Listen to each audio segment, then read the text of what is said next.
Selamat datang saudara-saudari. Hari ini kita mau belajar bersambung mengenai Roh Kudus. Macam mana kita dibaptis dalam Roh Kudus. Dari minggu lalu kita belajar baptisam air. Sekarang kita belajar baptisam dalam Roh Kudus. Ya. Tuhan mahu rohnya di dalam kita supaya kita sebagai orang yang percaya kepada penyelamatan Yesus dapat menikmati keajaiban-keajaiban yang dilakukan oleh Yesus, kerana Yesus sudah mati, disalibkan dan sudah balik ke syurga. Dan Yesus berkata dia akan memberi Roh Kudus kepada kita supaya Roh Kudus bersama-sama kita selama-lamanya. Ya, dalam Efesius babak 5 ayat 18 berkata, "Janganlah kamu menjadi mabuk oleh wain, kerana hal ini akan merosakkan hidup kamu. Tetapi hendaklah kamu dikuasai oleh Roh Allah." Ya, ini adalah kehendak Allah Bapa supaya rohnya memenuhi kita, supaya kita boleh bekerja melayani Tuhan dan memuliakan Tuhan. Ya. Roh Kudus ini adalah satu hadiah yang diberi oleh Tuhan. Ya. Bila kita mintanya, dia akan beri. Ya, dalam Lukas babak 11. Kita mencarinya.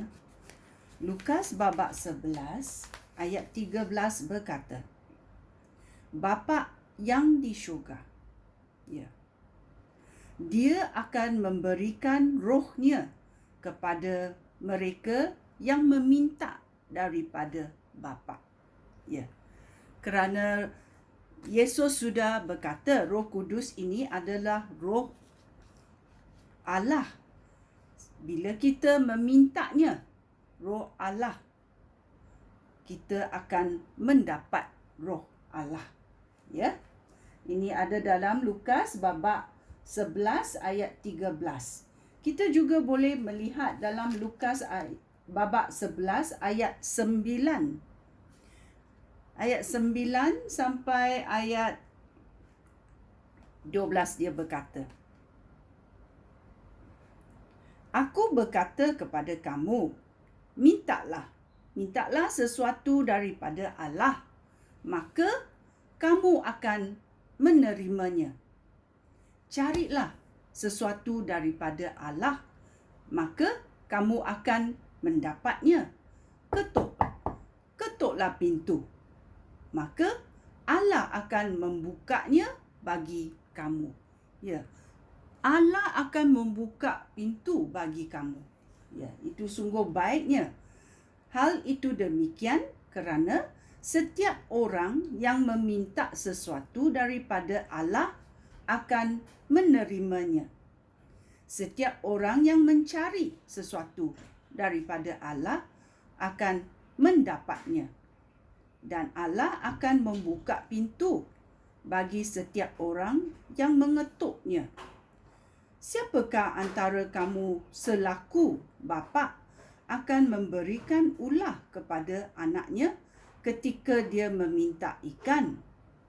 Atau adakah kamu akan memberikan kala jengking ketika dia meminta telur? Walaupun kamu jahat, kamu tahu memberi apa yang baik kepada anak-anak kamu. Lebih-lebih lagi, Bapa yang di syurga, dia akan memberikan rohnya kepada mereka yang meminta daripada Bapa. Sungguh baiknya kan hadiah ini, supaya roh Allah berada bersama-sama kita selama-lamanya. Ya. Dalam Lukas babak 24, dia juga berkata, kita Tengok ayat 52 dan 53. 52 berkata, mereka sujud menyembah Dia, lalu balik ke Yerusalem dengan penuh kegembiraan. Ya, kerana Roh Kudus boleh membawa kegembiraan yang tidak terhingga kepada mereka. Dan apa mereka buat? Mereka sentiasa di rumah Tuhan dan memuji Tuhan.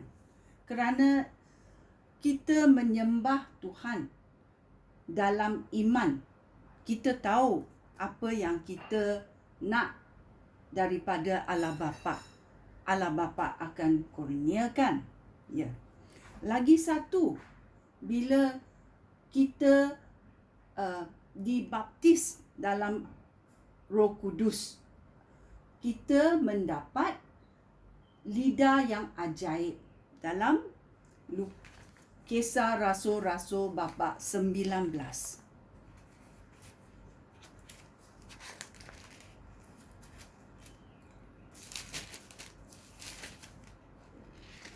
Ayat 6 berkata,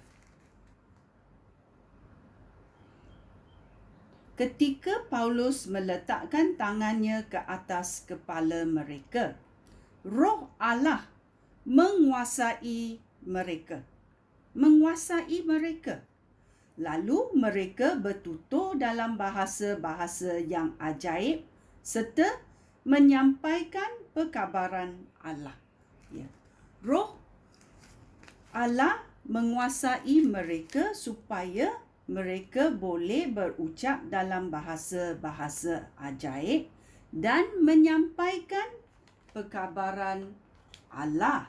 Ya, ia adalah untuk menyampaikan perkara-perkara mengenai Allah. Ya. Dalam Markus bab 16 juga kita cari. Markus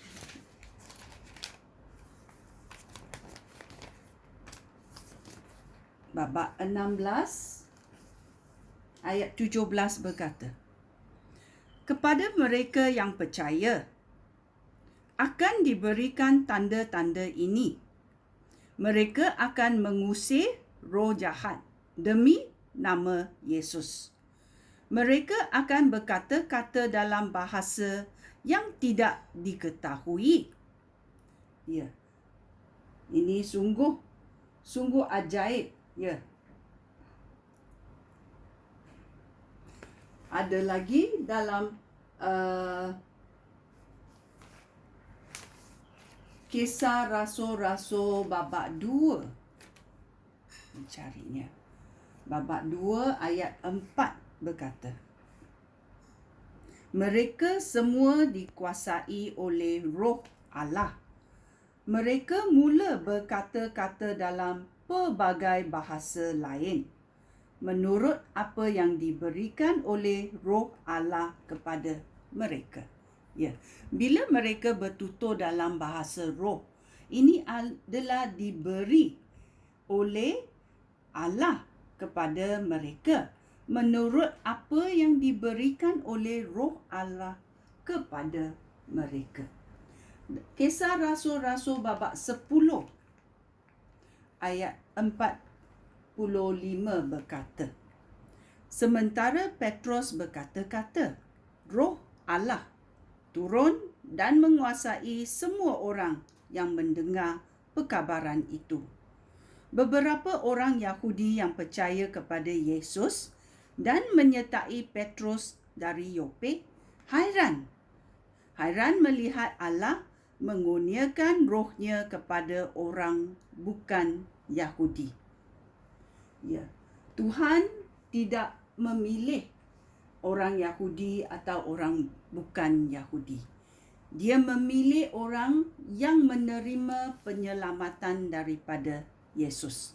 Dan dia mengurniakan Roh Kudus ini kepada orang Yahudi dan orang bukan Yahudi yang percaya kepada penyelamatan ini.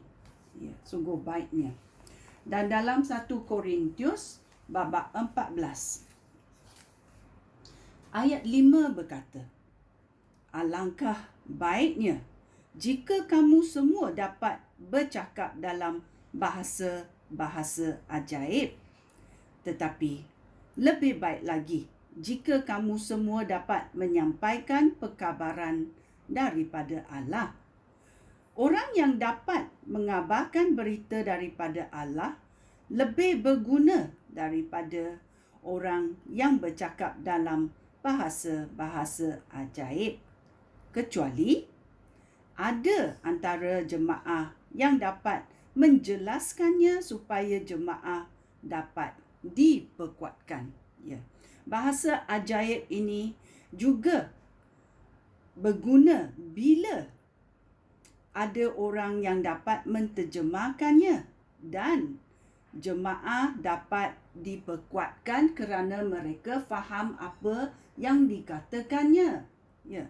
Dalam ayat 18 dia berkata, "Aku bersyukur kepada Allah kerana aku lebih sering bercakap dalam pelbagai bahasa yang ajaib daripada kamu semua." Ya. Bila kita berucap dalam bahasa ajaib, kita tidak tahu apa yang kita ucap, tetapi roh kita boleh berhubung dengan roh Allah. Dan kita tahu syaitan-syaitan tidak faham apa yang dikatakan. Itu adalah di antara kamu dengan Allah. Roh ajaib ini, iaitu Roh Kudus memberikan percakapan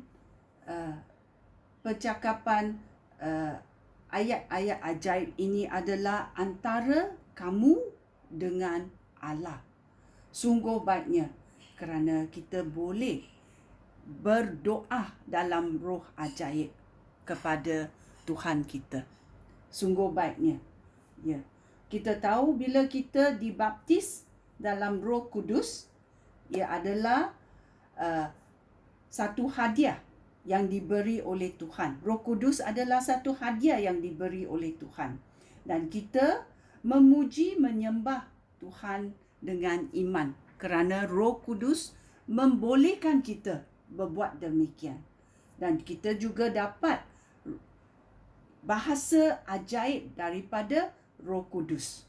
Ini sungguh baiknya kerana Tuhan sangat mengasihi kita dan kita boleh bertutur dengan Dia. Sekian, terima kasih. Shalom.